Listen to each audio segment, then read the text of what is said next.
Polícia descobre locais que armazenavam combustível irregular em garrafas PET. Conta de água em Várzea Grande fica 18% mais cara a partir de amanhã. E a polêmica em torno da reforma da principal praça de Chapada dos Guimarães. Moradores temem que o local perca suas características históricas. A partir de agora, no MT2.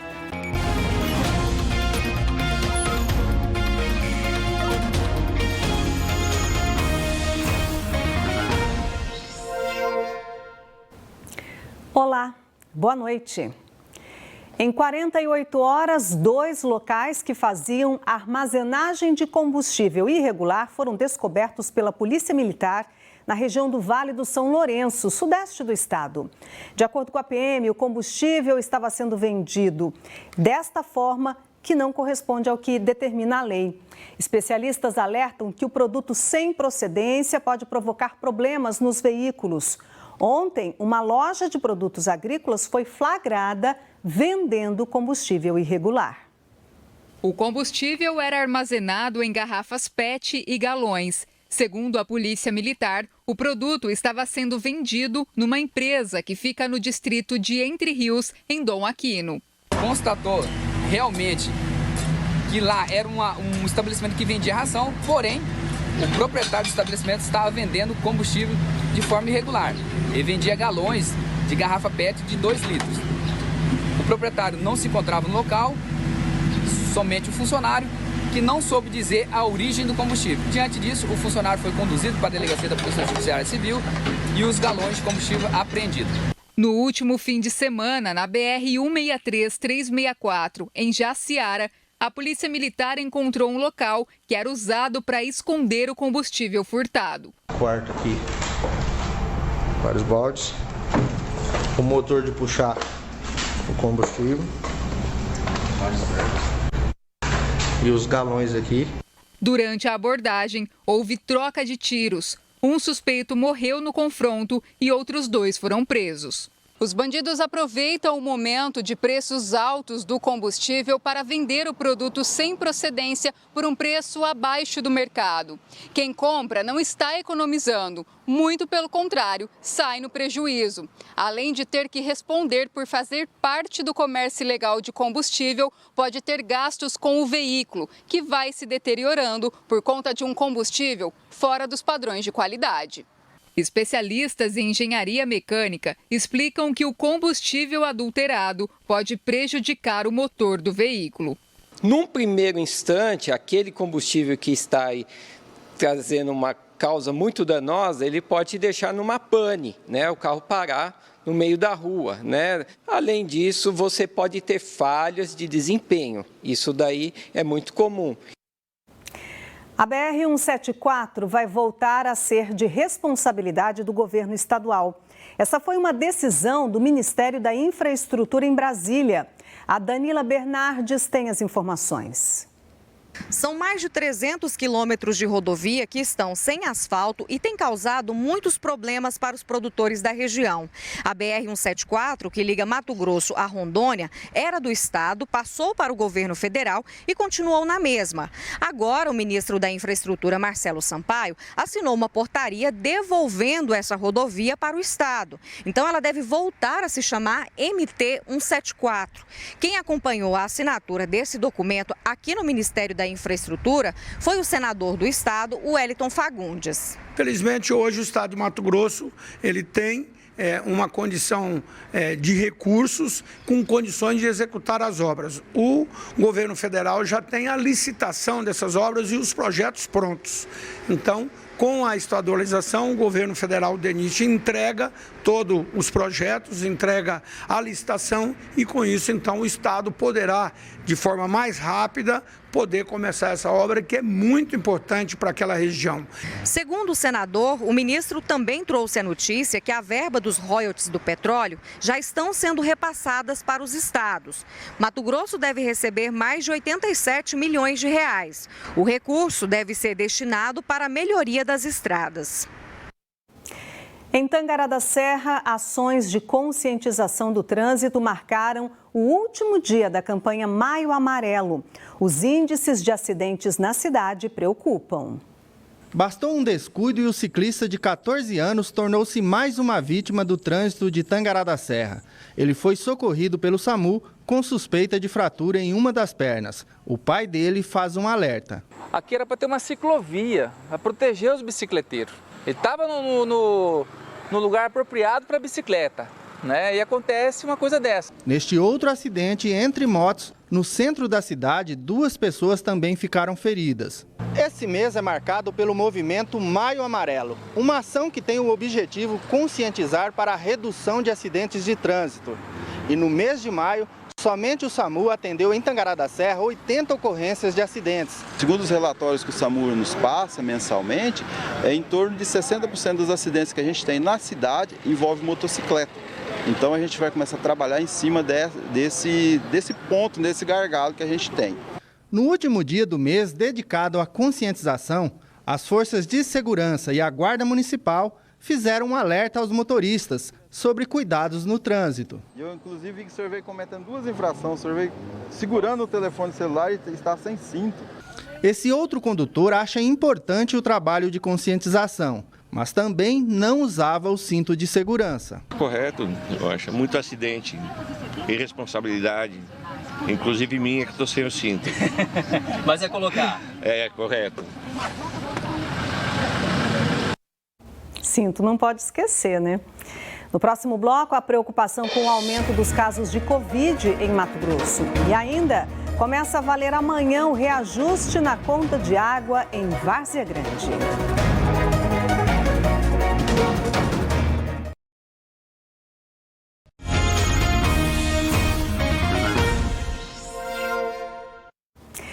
O reajuste da tarifa de água em Várzea Grande, que foi anunciado há algumas semanas, passa a valer amanhã. A conta d'água vai subir quase 18%. No decreto que foi publicado ontem, a Prefeitura alega que o último reajuste na tarifa foi em janeiro de 2019. O Léo Zamignani tem as informações. O reajuste anunciado no decreto assinado pelo prefeito Calil Baracate é de 17,78% e passa a valer a partir de amanhã, dia 1º de junho, aqui em Várzea Grande. Por isso, estou aqui com o Carlos Arruda, diretor-presidente do DAI. Carlos, por que desse aumento? Qual foi a necessidade dele? Na verdade, não foi um aumento, né? Foi uma recomposição inflacionária. Desde 2019, não havia nenhuma correção inflacionária com relação às tarifas de água em Várzea Grande.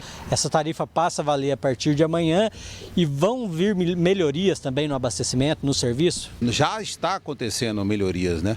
Nós estamos aqui numa estação aqui no Cristo Rei, onde já não falta mais água no Cristo Rei, na região do Grande Cristo Rei, na Ponte Nova, desde o ano passado. Com esse olhar é que a gente entende que essa atualização tarifária havia necessidade para recompor os custos e cumprir com as obrigações nossas de obrigações financeiras com relação aos pagamentos que a gente precisa fazer dentro do DAI. Em faltando água, nós temos um remédio amargo, que são os caminhões-pipa que atendem a população assim que necessitam, de uma forma emergencial.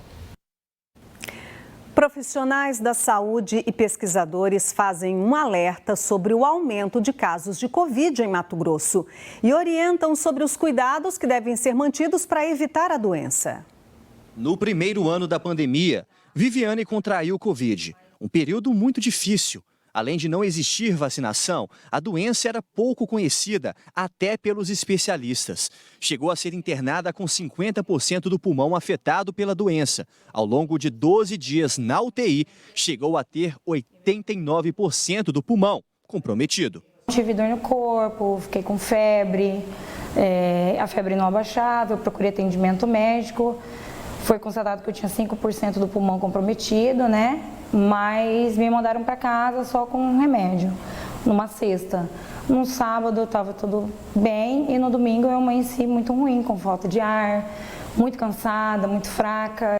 Nos últimos dias, o aumento de casos de Covid tem preocupado agentes de saúde de todo o país. Aqui em Mato Grosso, nas últimas 24 horas, foram quase 300 casos registrados. 2 semanas atrás, o número não chegava a 200 casos diários. A Fiocruz, Fundação Oswaldo Cruz, aponta o estado com tendência de crescimento de casos da doença acima de 75%, considerando a situação das últimas 6 semanas.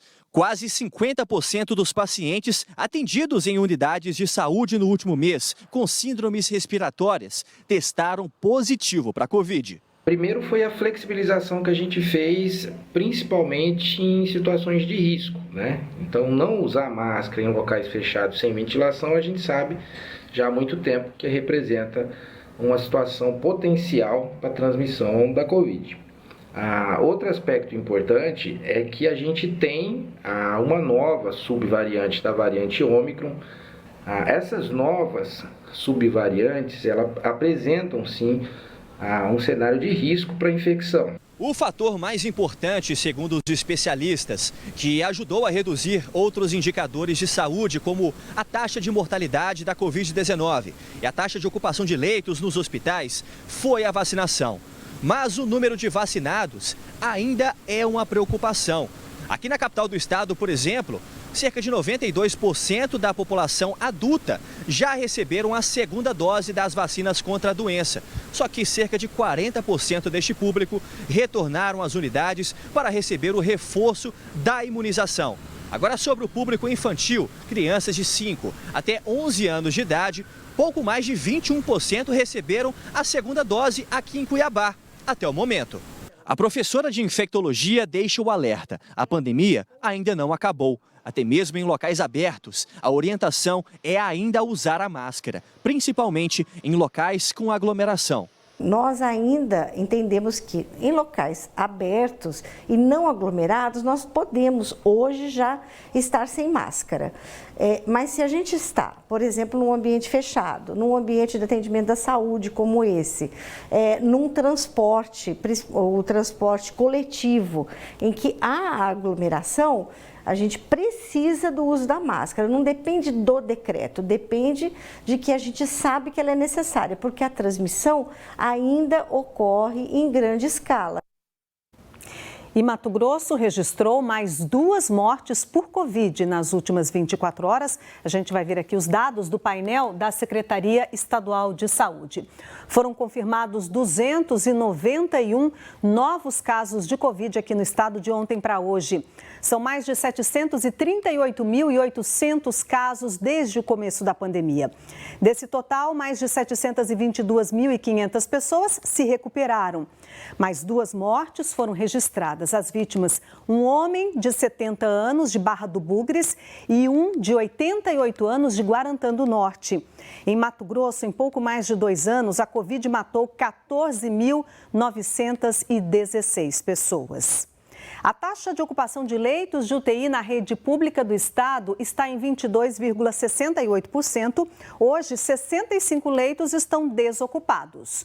O andamento da vacinação, na próxima tela. Até ontem, 83,23% da população acima de 5 anos de idade tinham tomado a primeira dose em Mato Grosso. A segunda dose, ou dose única, foi aplicada em 73,12% do público vacinável, que são as pessoas acima de 5 anos. E foram aplicadas quase 934 mil doses de reforço aqui no estado. A gente lembra, né, que agora a dose de reforço é recomendada também para adolescentes a partir de 12 anos de idade. O intervalo da segunda para a terceira dose deve ser de 4 meses. Depois do intervalo, a polêmica sobre a reforma da Praça Central de Chapada dos Guimarães. Moradores temem que o local perca características históricas.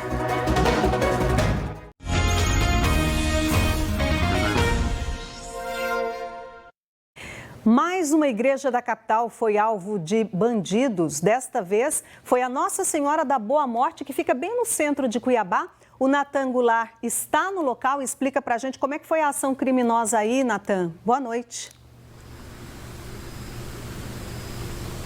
Boa noite, Luzimar, e a todos. Pois é, a igreja Nossa Senhora da Boa Morte, que fica aqui na rua Cândido Mariano, região central da cidade, foi invadida nesta madrugada. Vários objetos foram roubados e muita coisa ficou espalhada no chão da igreja.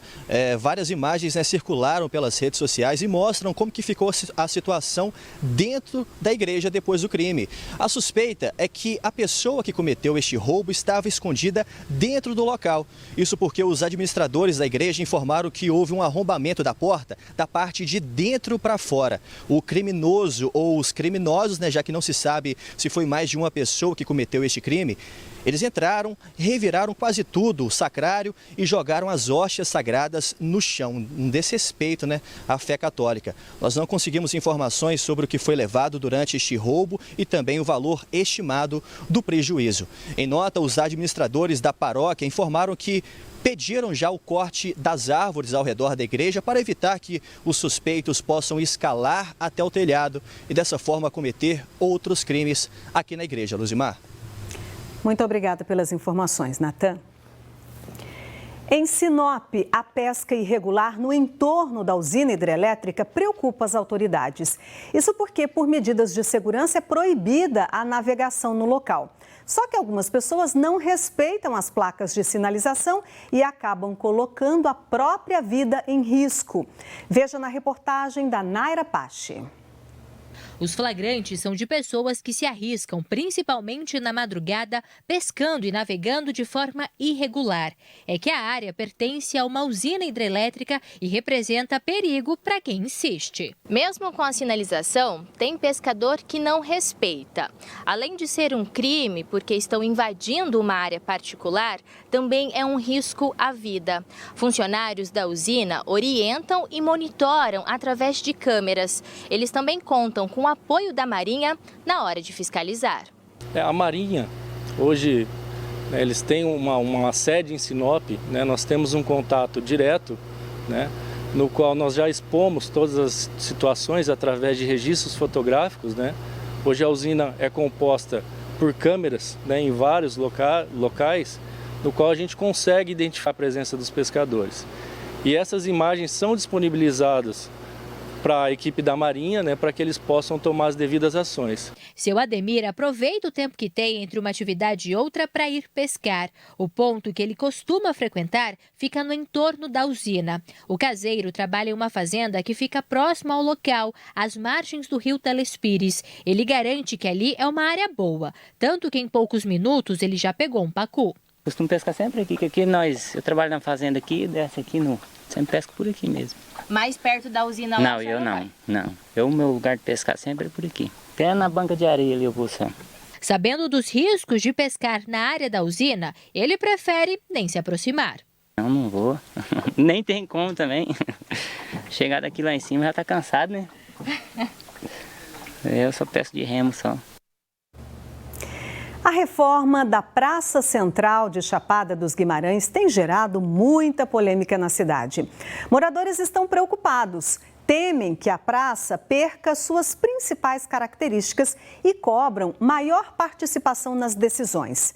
O poder público garante que as obras não vão prejudicar nem o meio ambiente, nem o patrimônio histórico. Chapada dos Guimarães é conhecida pelas belezas naturais. Por ano, em média, 190 mil pessoas visitam o município, de acordo com a Secretaria de Turismo. O ponto de encontro geralmente é na Praça Dom Vunibaldo, onde fica a igreja de estilo colonial Nossa Senhora de Santana, no centro da cidade. Quem passa por aqui se encanta. Só de olhar para ela, a gente percebe que ela é um bálsamo no olhar do morador e do visitante, Ela lembra um espaço lúdico muito importante e justamente no meio da cidade, A Ruth é bióloga. Ela nasceu em Chapada. Para ela, essa praça tem um significado especial. É uma praça onde eu cresci brincando aqui. A gente estudava no entorno, que era o educandário São José. Então era um lugar de aula de campo é um lugar de encontro, né, dos primeiros namoros também. Além das memórias afetivas, o local tem muita história. A praça, antigamente, ela era uma lagoa e era também uma maiada de gado. Né? E por ser uma maiada de gado, daí da praça foi retirado o barro, juntamente com um capim, que formou a taipa, que foi feita as paredes da igreja. A praça e o entorno devem passar por reforma. O projeto prevê a combinação de uma arquitetura moderna sem perder a originalidade da praça. Entre os atrativos estão a construção de uma fonte luminosa, um playground, bicicletário, além de iluminação e paisagismo. E a rua Quinco Caldas vai ganhar uma cobertura. A obra está orçada em 14,5 milhões de reais. A iniciativa faz parte das ações do programa Mais MT do governo do estado. O governo desenvolveu esse projeto, houve aprovação dessa parte técnica, né, de engenharia, submeteu-se ao IPHAN, que é o Instituto de Patrimônio Histórico Nacional. Houve parecer favorável, vão respeitar todas as árvores, todos os espaços e também criar uma alameda onde tem uma rua coberta que contempla o fortalecimento do comércio, né? A questão turística, respeitando a questão histórica. Embora o objetivo da obra seja justamente enaltecer a importância desses pontos turísticos na cidade, a população tem medo que parte da história seja destruída com a revitalização. Por isso, quer ser ouvida e, mais ainda, quer participar da tomada de decisões. A Chapada tem um plano diretor vigente desde 2010 e esse plano diretor ele fala, né, uma lei que toda intervenção urbanística na Chapada, que é o caso dessa reforma ou revitalização, ela tem que ter participação popular, tem que existir audiência pública e a nossa preocupação também é com essa região em relação à igreja, porque aqui nós estamos na vizinhança e no entorno de um patrimônio público. Então aqui se vai ter uma intervenção de engenharia, de impacto, nós não vimos nenhum estudo de impacto de vizinhança para saber se essa obra é viável ou não nessa região, para não perder aqui a história da cidade. O que nós sugerimos, né, à Secretaria de Estado, né, da cidade, a subsecretaria, é que a gente possa fazer uma apresentação do projeto, junto com a empresa, junto com o governo, mostrando com detalhes. Eu quero acreditar que a gente vai conciliar isso com a população vai entender que isso enriquece aquele ambiente, né? Assim que a obra iniciar, a empresa vencedora da licitação terá 300 dias para concluí-la. Não é bem-vindo todo recurso que venha para melhorar, mas isso tem que ter um respeito com a comunidade, com a história da comunidade, com a memória que a comunidade tem. Então o que nós estamos pedindo é uma coisa muito simples, é que a comunidade seja ouvida.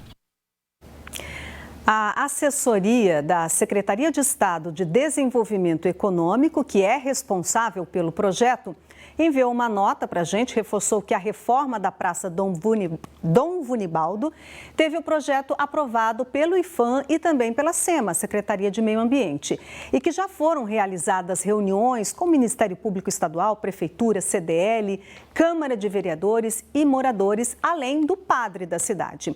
A nota não traz respostas sobre a sugestão de fazer uma apresentação pública com a população para explicar detalhes do projeto.